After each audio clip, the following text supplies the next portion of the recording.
What will happen if I fall into a black hole? Well, I would probably die, or maybe not. A black hole is in fact not a hole and is not black at all. Theoretically speaking, it is an area of space with an incredibly large force of attraction, gravity. It is, however, completely invisible, and so it happens that everyone calls it black. In general, it works like a huge, spherical, super space vacuum cleaner that sucks in everything that falls past its event horizon, the so-called boundary where outer space ends and the black hole begins. Even a photon of light, which as you may know is the fastest particle in the universe, cannot resist its attraction.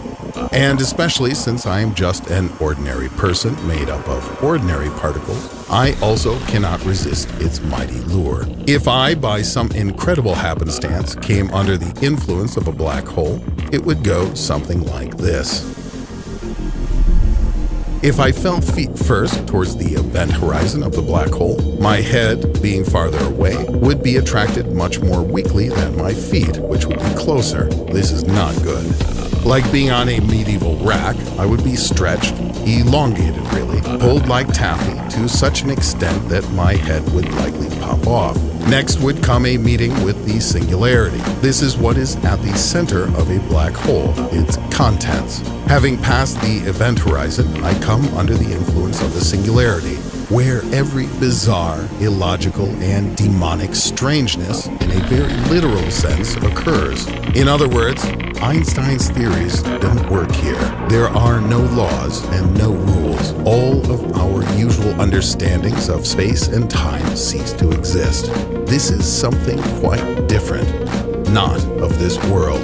There is our universe that lives according to certain laws and concepts, and there is the world of the singularity that brazenly ignores any laws and exists by itself, and we know nothing about it. So, theoretically, as we approach the singularity, my elongated body will continue to stretch lengthwise and continue to shrink in its transverse direction, its width, but will still not disappear altogether. And the most interesting thing is that my friend Bob, who got lucky and got sucked in just after me, is unlikely to survive until the moment when my body crosses the event horizon. It would seem to him that I move indefinitely, forever approaching the event horizon. But for me, on the other hand, everything happens in an instant. But that is not all. This scenario of my death will be relevant if what I'm interested in is the most common type of black holes. The event horizon, by the way, is also called the Schwarzschild radius, named after the scientist who first described this object with a mathematical formula. And yet, there are also special black holes. For example, a Reissner-Nordstrom black hole is also charged, and having an electric charge is known for rotating. I'll have to rewrite the whole scenario of my death if I find one of these holes. For example, the singularity in a charged black hole does not attract, but rather repels objects. What does that mean for me? Everything will be, once again, as before. My body will rush through the event horizon at a frenzied pace, constantly accelerating and stretching like chewing gum. Having passed the event horizon, I will come upon another, a second horizon. I will still speed up, moving towards it, but as soon as I pass this second inner horizon, the singularity, instead of sucking, will start to push me away quite vigorously. In the end, what's known as a white hole will spit me out in some other universe. And you may say, what? But yes, if there are black holes, then there may well be white holes. A white hole is pretty much the same as a black one, but reversed. It does not absorb, but only emits stuff from itself. You enter a black hole in your world and come out the white one in another. One minor problem is that you will not be able to return back to the world from whence you came, although it really makes no difference at this point, as you are unlikely to have survived such a journey anyway, as you have probably already been reduced to a long, thin stream of elementary particles. So, in this sense, it turns out that, theoretically at least, there is such a thing as teleportation. There very well could be black hole-white hole pairs in our multiverse that serve as one-way doors between universes.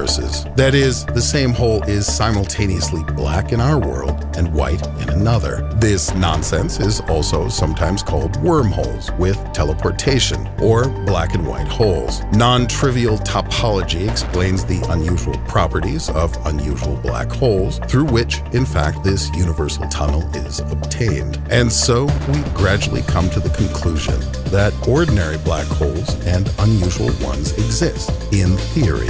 They have special properties that seem to be able to teleport you to another universe, these so-called black and white holes. And what about in practice? Nothing.